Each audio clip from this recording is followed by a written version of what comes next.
사도행전 11장 27절로부터 30절까지의 말씀입니다. 그때의 선지자들이 예루살렘에서 안디옥에 이르니 그 중에 아가보라 하는 한 사람이 일어나 성령으로 말하되 천하에 큰 흉년이 들리라 하더니 글라우디오 때에 그렇게 되니라. 제자들이 각각 그 힘대로 유대에 사는 형제들에게 부조를 보내기로 작정하고 이를 실행하여 바나바와 사울의 손으로 장로들에게 보내니라. 아멘. 전우사에 계신 분들과 사랑의 인사 나누겠습니다. 옆에 계신 분들, 앞에 계신 분들 돌아보시고 인사 나누시기 바랍니다. 잘 오셨습니다. 반갑습니다. 인사 나누시겠습니다.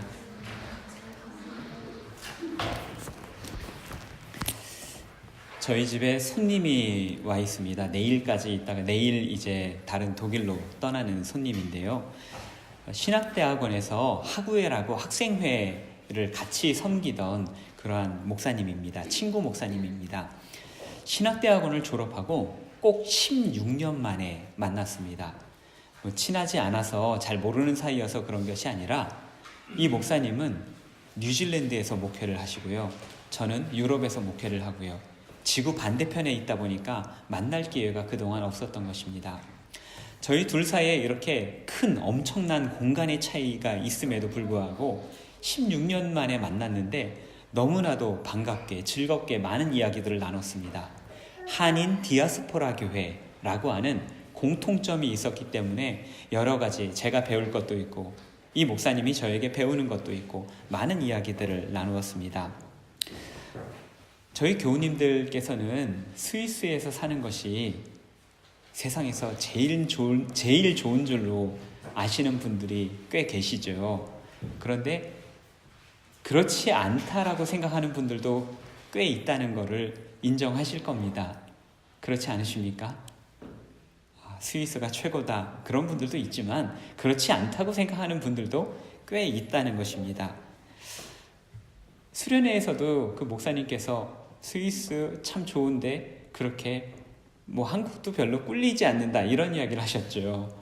여기는 국민소득이 우리보다 3배나 되지만 밥값도 3배나 되더라. 그러니 그게 그거 아니겠냐. 그런 이야기를 하셨습니다. 뉴질랜드도 그런 나라 중에 하나입니다. 목사님이 어디 가서 한국에 가서 뉴질랜드에서 목회를 합니다. 뉴질랜드 목사입니다. 라고 말을 하면 한국 사람들이 그렇게 부러워한다고 합니다. 아이고 그 아름다운 나라에서 사시니까 공기 좋은 데서 사시니까 얼마나 좋으시겠어요. 사실 이런 말은 우리 스위스에 사는 저희 교우님들도 많이 들어보셨을 거라 생각이 듭니다. 그런데 이런 이야기를 듣게 되면 꼭 들려주는 예화가 있다고 합니다. 한번 들어보시겠습니까? 어떤 한 사람이 이제 죽어서 하나님 나라에 갔습니다. 거기서 베드로가 영접을 하는데 베드로가 이런 이야기를 하더라는 겁니다. 너 천국에 갈래? 지옥에 갈래? 아니 그거 선택할 수 있는 것이었어? 잠깐 고민이 됐는데 한번 결정을 하면 바꿀 수가 없다고 합니다. 그래서 이 사람이 그러면 내가 천국과 지옥을 한번 좀 다 구경해보고 그 다음에 결정해도 되겠느냐? 대답을 했더니 베드로가 그러라는 겁니다. 그러면서 천국과 지옥을 차례로 관광을 시켜주었습니다. 지옥에 갔는데 사실 불지옥을 생각하고 갔는데 지옥에 가봤더니 별로 그렇게 나쁘지 않더라는 겁니다. 그냥 조금 이렇게 어떻게 보니까 강남의 뒷골목 유흥가처럼 보이기도 하고 사람들도 거기서 술 취한 사람도 있고 그런데 사람들이 재밌어 보이더라는 것이죠. 그리고 나서 이제 천국에 갔는데 사람들이 다 흰옷을 입고 하나님 말씀 이야기하고 찬송만 부르는데 너무 그렇게 따분하고 재미없어 보이더라는 겁니다. 그래서 이 사람이 여기는 아니다. 차라리 지옥이 낫지 하고서 베드로한테 저 지옥 가겠습니다. 그랬더니 알았다고 지옥으로 데려갔습니다. 지옥 문을 열고 딱 들어가려고 봤더니 불지옥인 겁니다. 그래서 깜짝 놀라서 베드로에게 따졌습니다. 아니 베드로 선생님 이거 어떻게 된 겁니까? 아까랑 다르지 않습니까? 그랬더니 베드로가 하는 말이 아까는 관광비자였고 지금은 영주권이 나와서 그렇다. 우리가 구경하러 다닐 때 그냥 잠깐 거기 다니러 갈 때랑 거기서 사는 것은 완전히 다르다라고 하는 그런 이야기겠죠. 다른 사람들이 부러워하는 것만큼 모두 다 좋기만 좋기만 한 것은 아니다라는 것입니다. 사람 사는 곳이라면 어느 곳이라도 어려움이 있게 마련입니다. 어제 한 분이 저에게 그런 이야기를 하셨습니다. 아침 기도회를 마치는데 수련회 때 많은 은혜를 받았습니다. 그런데 은혜를 받고 나니까 시험 드는 일이 왜 이렇게 많이 생기는지요 하면서 막 이제 마음이 어려워지려고 하는 그런 이야기들을 이야기해 주는 겁니다. 수련회를 가게 되면 말씀대로 살아가는 이상적인 삶을 우리가 꿈꿔보지 않습니까? 그러나 그것이 현실화되는 것은 쉬운 일이 아니라는 것입니다. 꿈과 이상이 좌절되는 그러한 곳을 우리는 은유적으로 현실의 벽이다 라고 이야기를 합니다. 이 자리에 계신 교우님들이 마주하는 현실의 벽은 무엇입니까? 우리의 이상이 좌절되는 지점은 어떤 곳입니까? 여러분들은 어떤 일로 시험에 들리시고 또한 어떤 때에 여러분들이 꿈꾸시던 경건한 삶을 포기하시게 되는 것입니까? 각자의 가치에 따라서 다양한 현실적인 벽들을 가지고 계실 것입니다. 저희가 사도행전을 계속해서 보고 있는데요. 사도행전을 보다 보면 은혜의 사건이 있으면 그 다음에 반드시 지극히 현실적인 이야기들이 등장한다는 것입니다. 초대교회가 직면했었던 현실적인 문제들은 돈과 재물에 대한 것이었습니다. 돈과 재물은 우리가 마주하는 현실의 대표주자이기 때문입니다. 사도행전은 성령님의 놀라운 일들을 우리에게 알려주곤 하지만 다른 한편에서 돈이 가져오는 폭력과 유혹이 얼마나 위험한 것인지 지속적으로 경고를 합니다. 사도행전 1장 18절을 보게 되면 유다의 배신이 돈 때문에 그런 것이다 라고 하면서 경고를 해주죠. 4장에서는 초대교회가 놀라운 부흥을 하게 되는데요. 바로 그 다음에 5장에서 아나니아와 삽비라가 돈 때문에 성령님을 속이려고 하다가 죽임을 당하는 장면이 나옵니다. 뒤쪽으로 가서 사도행전 16장을 가게 되면 사도 바울이 귀신 들린 한 여종을 고쳐줍니다. 그동안 귀신에 들려서 자기 삶을 제대로 살지 못했던 사람이 회복이 되어서 새로운 삶을 살아가게 되었는데, 그런데 이 주인은 그것으로 인해서 점을 치던 이 종이 점을 못 치게 되었다. 이것 때문에 돈벌이를 못하게 된다 라고 하면서 오히려 귀신 들린 사람을 내쫓았던 바울과 실라를 감옥에 가두는 일이 발생하였습니다. 사도행전 19장에 가면 데메드리오라는 사람이 있는데 이 사람은 우상을 만들어서 파는 사람이었습니다. 여러 가지 신들, 잡신들의 우상을 만들었는데, 그런데 많은 사람들이 교회를 다니고 예수님을 믿다 보니까 이제 우상을 더 이상 사지 않더라는 것입니다. 그래서 이 사람이 폭동을 일으키는 장면이 사도행전에 등장합니다. 왜 거룩하고 신성해야 할 성경에 돈에 관한 기사가 이렇게 많이 나오는 것입니까? 그 이유는 우리가 복음을 들고 맞서 싸워야 하는 가장 강력한 세력이 돈을 사랑하는 것이기 때문입니다. 디모데후서 6장 10절에서 돈을 사랑하는 것이 일만하게 뿌리다 라고 경고하지 않았습니까? 성경에는 믿음과 구원에 관한 말씀이 많이 있죠. 이렇게 성경을 쭉 찾아보면 믿음에 관한 말씀, 구원에 관한 말씀이 약 200회에서 300회 정도가 등장한다고 합니다.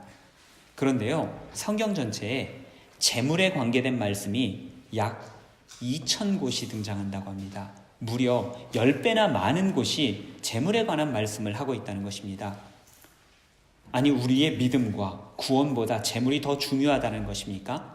그렇지 않습니다. 우리가 재물을 대하는 태도가 너무나도 이중적이기 때문에, 그래서 그것에 대해서 우리가 잘못하고 실수하고 유혹에 빠지는 일이 너무나도 많기 때문에 그것을 돕기 위해서 성경이 그렇게 여러 가지 일들, 여러 사람들이 겪었던 일들을 우리에게 들려주고 있는 것입니다. 이중적이라고 하는 것은요, 하나가 될 수 없는 두 가지 이상의 것이 맞물려 있는 것을 이중적이라고 하죠. 신앙생활에서도 이중적인 신앙생활이 있는데요. 이것을 절충주의라고 이야기를 합니다. 신앙생활에서 절충주의와 혼합주의라는 것이 있습니다. 이게 두 가지가 비슷한 것 같지만 조금 다른데요. 혼합주의라고 하는 것은 몇 가지 다른 것이 섞여 있는, 하지만 그냥 어떻게 적절하게 조화를 이루어서 함께 있으면 이것을 혼합주의라고 이야기를 합니다. 그런데 전혀 다른 것들이 서로 어울리지도 않은 채 이렇게 같이 있게 되다 보면, 근데 조화롭지도 않은데 그냥 그것을 아무렇게나 그것들을 그냥 같이 사용하고 있으면 이것을 절충주의라고 한다고 합니다. 신앙 따로 생활 따로 자기 편리한 대로 살아가는 것을 절충주의적 신앙생활이라고 한다는 것이죠. 신앙의 절충주의를 보여준 가장 대표적인 예가 성경의 바리새인들이었습니다. 예수님께서 늘 바리새인들을 비판하셨습니다. 왜 그러셨습니까? 바리새인들의 신앙과 바리새인들의 생활이 서로 조화롭지 못하다라는 것이었습니다. 누가복음 11장 40절에서 41절에 다음과 같은 말씀이 있습니다. 그러나 그 안에 있는 것으로 구제하라. 그리하면 모든 것이 너희를 깨끗하리라. 화 있을진저 너희 바리새인들이여, 너희가 박하와 운양과 모든 채소의 11조는 들이되 공의와 하나님께 대한 사랑은 버리는도다. 그러나 이것도 행하고 저것도 버리지 말아야 할지니라. 바리새인들은 11조를 드렸습니다. 그런데 우리가 기록을 찾아보면 11조 말고도 여러 가지 핑계로 드릴 수 있는 것들을 참 많이 드렸어요. 그런데 예수님께서는 이 바리새인들이 드리는 다양한 11조에 대해서 언급을 하셨습니다.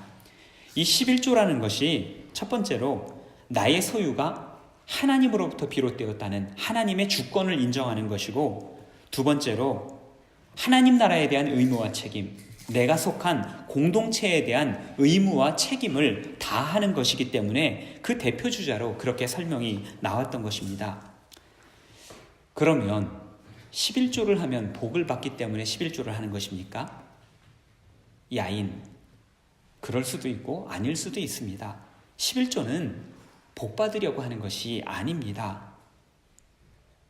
그러나 우리가 하나님의 주권을 인정하며 하나님 나라에 대해서, 우리가 속한 공동체에 대해서 책임을 다하고 최선을 다하는 것을 하나님께서는 기뻐하십니다.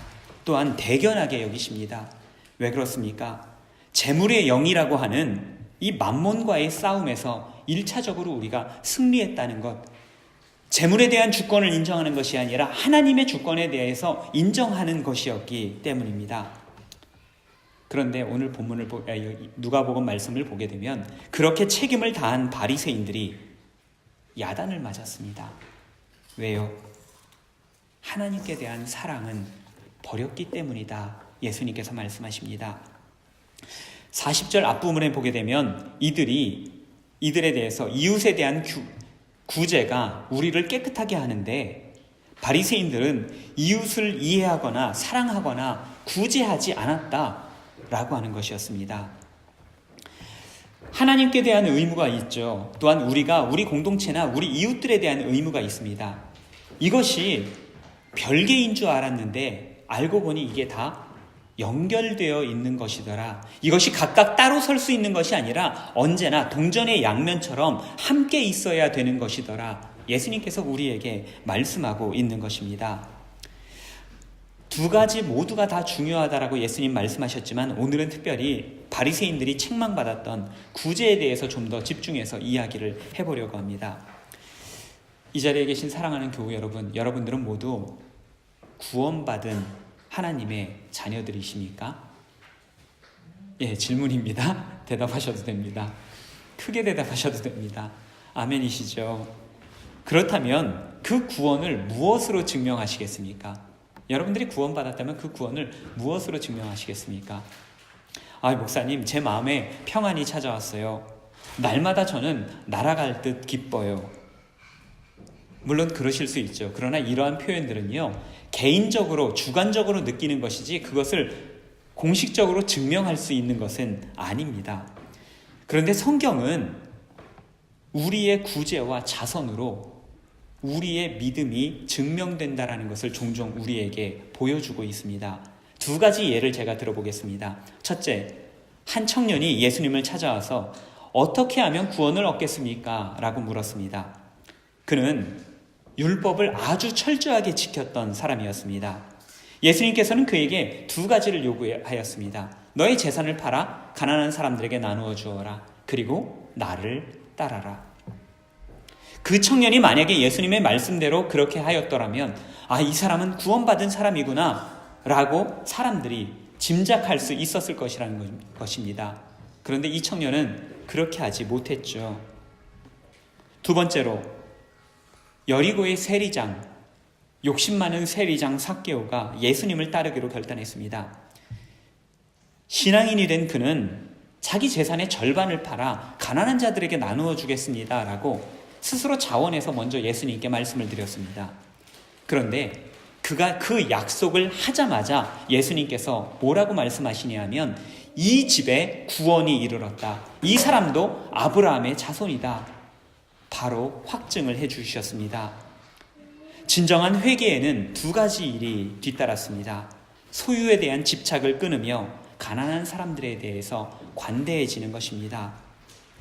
많은 그리스도인들이 물질적인 것과 정신적인 것, 영적인 것을 구분하려는 경향이 있습니다. 영적인 것은 하늘에 속한 것이고 이 세상과 관련이 없는 것이다. 육적인 것은 물질에 속한 것이고 땅에 속한 것이고 하나님의 나라와 관계가 없다 라고 생각하는 그런 경향이 있다는 것입니다. 이런 이분법적인 사고가 교회 안에 너무나도 팽배합니다. 그러나 성경은 신앙과 현실은 하나이고 그것들이 일치해야 된다라고 가르치고 있습니다. 현실의 벽, 재물, 그것을 뛰어넘는 것이 진짜 믿음이라는 것입니다. 이번에 수련회에서도 강사 목사님께서 아주 솔직하고 공감이 되는 이야기를 해주셨습니다. 돈에 대한 태도였습니다. 돈? 있으면 좋지. 없으면 말고. 있으면 내가 잘 써줄 수 있어. 하나님 나라와 이웃을 위해서. 하지만 없어도 잘 살 수 있어. 현실의 벽이 더 이상 벽이 되지 않는다라고 하는 그런 믿음의 자세가 아닐까 합니다. 오늘 본문은 현실의 벽을 뛰어넘는 이상적인 신앙 태도를 우리에게 제시해주고 있습니다. 본문 29절의 말씀입니다. 제자들이 각각 그 힘대로 유대에 사는 형제들에게 부조를 보내기로 작정하고 저 멀리 예루살렘에 흉년이 들었습니다. 가난한 시대에 자신의 재산을 다 팔아 나누어 주고 살았던 가난한 그리스도인들, 그들이 얼마나 힘이 들었겠습니까? 제자들이 부조를 보내기로 작정하였습니다. 우리말 부조라고 하는 말은 도울 부자에 도울 조자를 사용합니다. 글자 그대로 돕는다라고 하는 뜻입니다.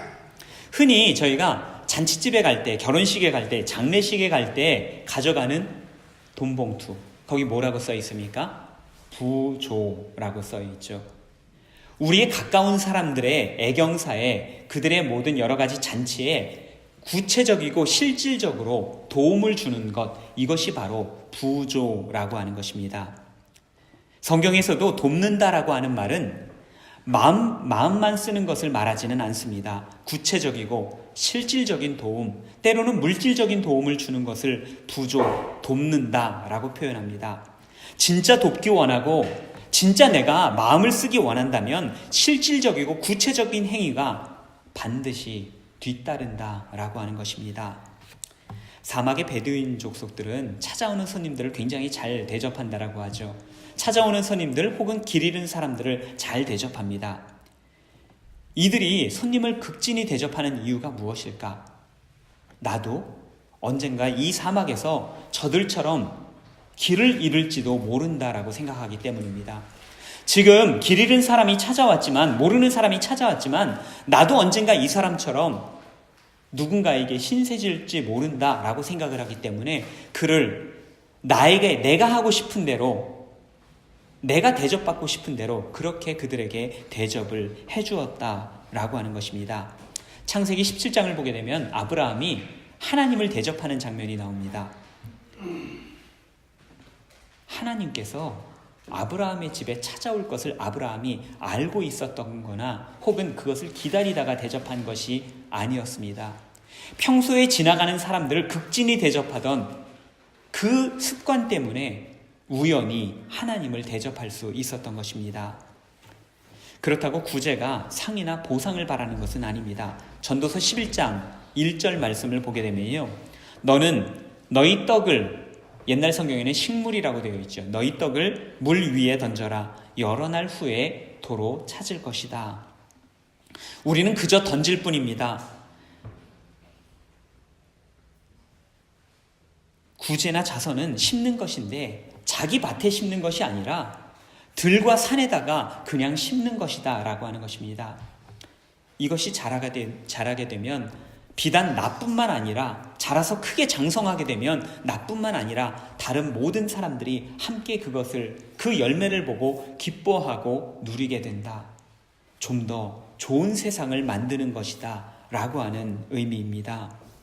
예수님께서 공생의 초기에 나사렛 회당에서 말씀을 전하셨죠.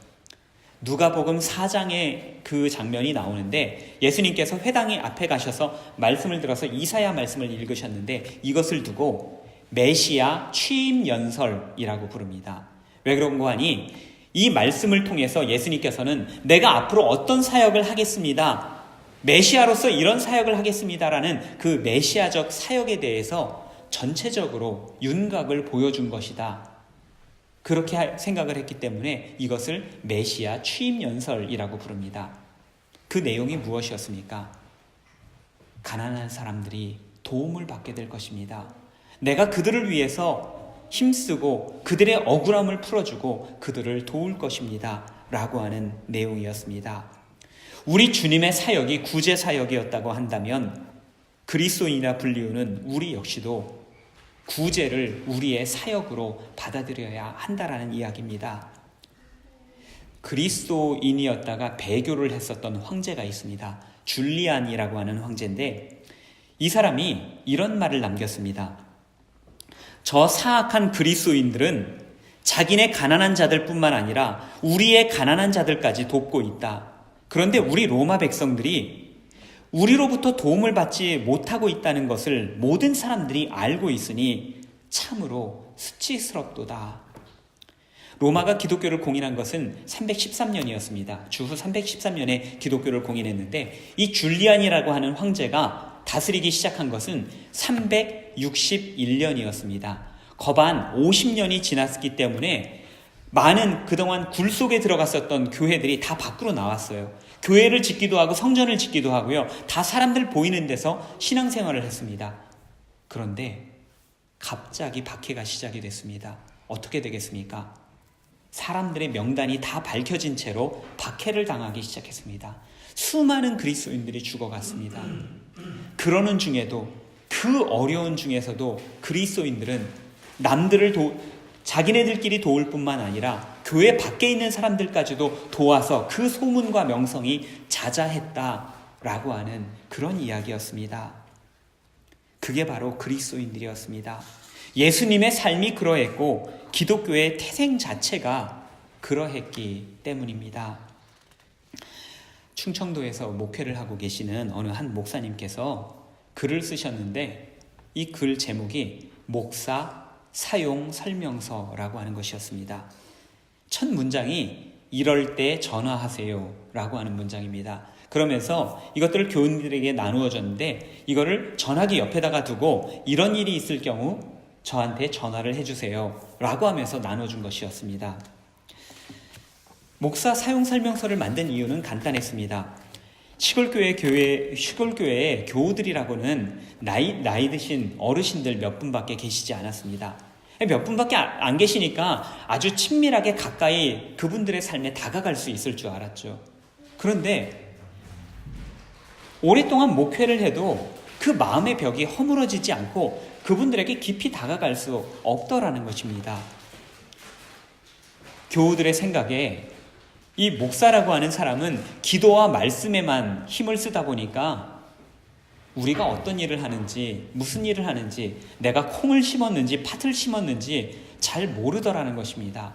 그러니까 말을 해도 모르니까 그냥 관심 없이 그냥 교회에 가면 목사님하고 대화하지만 밖에서는 목사님은 나하고 상관이 없는 사람, 그렇게 살았다는 것입니다. 그래서 목사님은 교우들의 삶에 구체적으로 함께하는 방법이 무엇일까 생각을 하면서 이 목사 사용 설명서를 기록을 하였습니다. 그 내용이 다음과 같습니다. 보일러가 고장나면 전화합니다. 2번, 텔레비전이 안 나오면 전화합니다. 가서 고쳐주겠다는 거겠죠.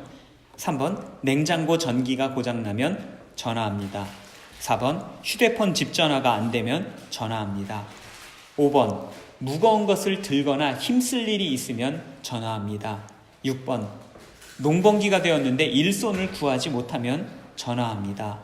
7번, 마음이 슬프거나 괴로울 때도 도움을 요청합니다.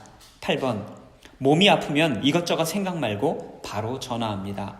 9번, 갑자기 병원에 갈 일이 생겼을 때 전화합니다. 10번, 경로당에서 고스톱을 치는데 짝이 안 맞으면 전화합니다.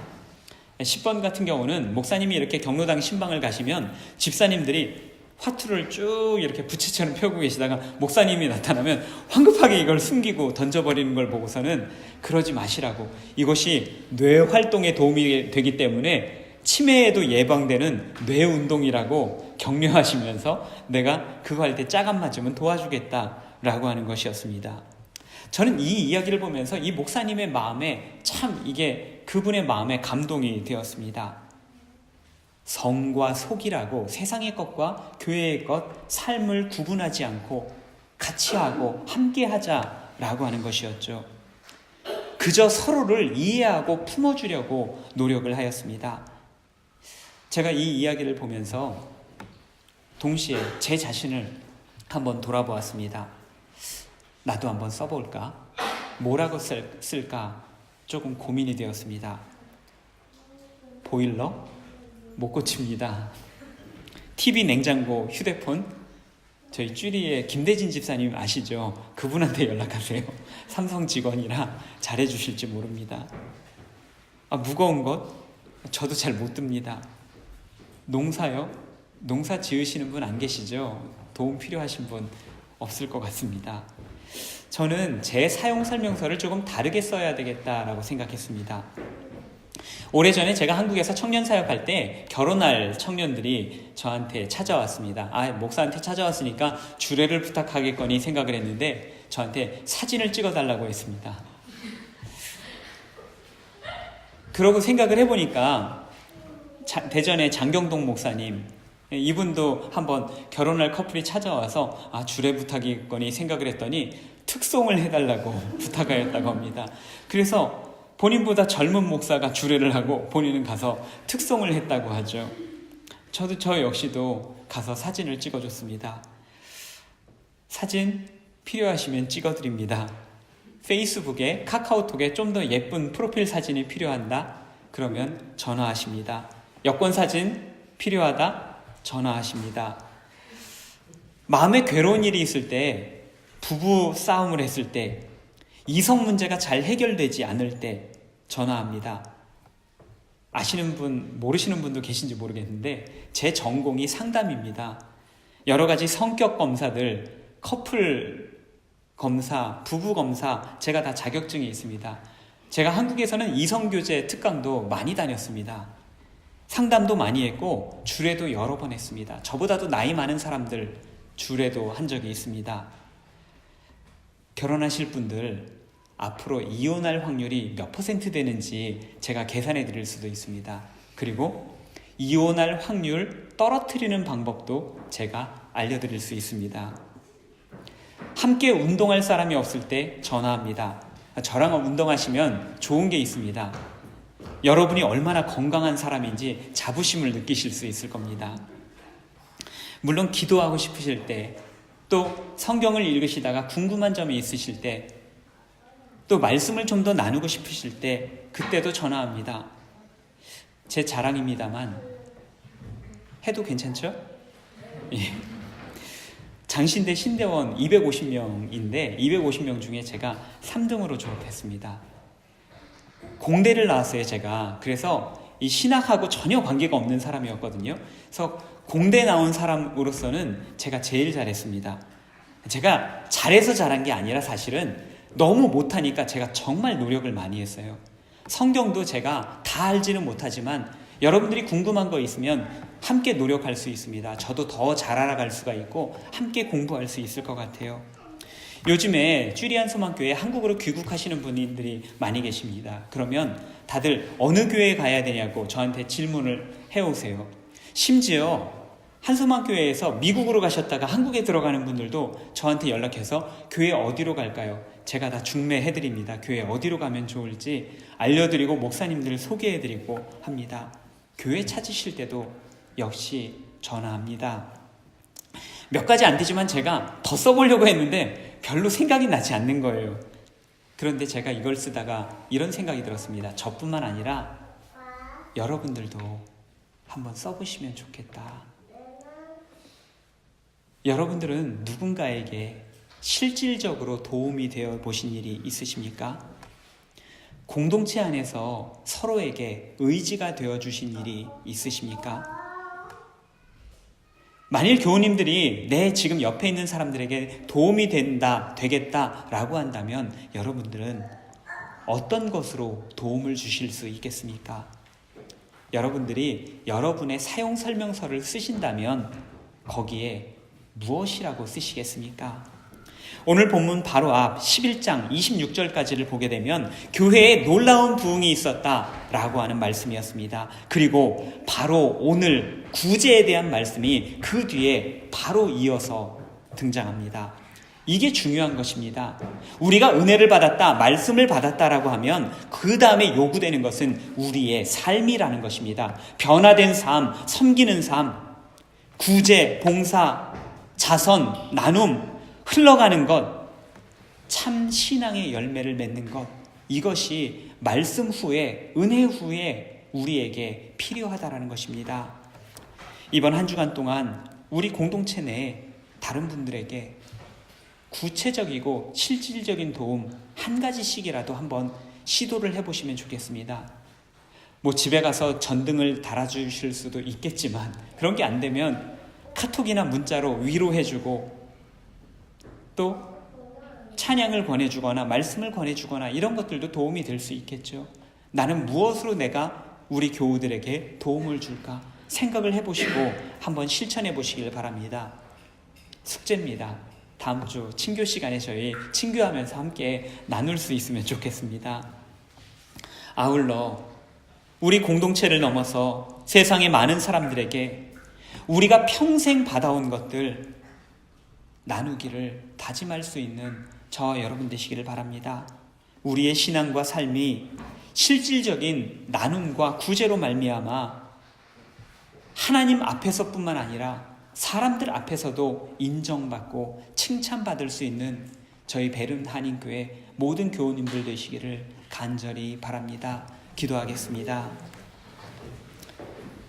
지금까지 받아온 사랑, 받은 은혜를 헤아려 보는 저희 되게 하여 주시옵소서. 그 풍성한 은혜를 늘 기억하며 저희도 풍성한 사랑으로 나누고 베푸는 교우들, 참된 그리스도인들 되게 하여 주시옵소서. 주님께서 우리의 짐을 함께 지어주셨듯이 저희 역시도 서로 함께 짐을 지는 성도 되게 하여 주시옵소서. 예수님 이름으로 간절히 기도드립니다. 아멘.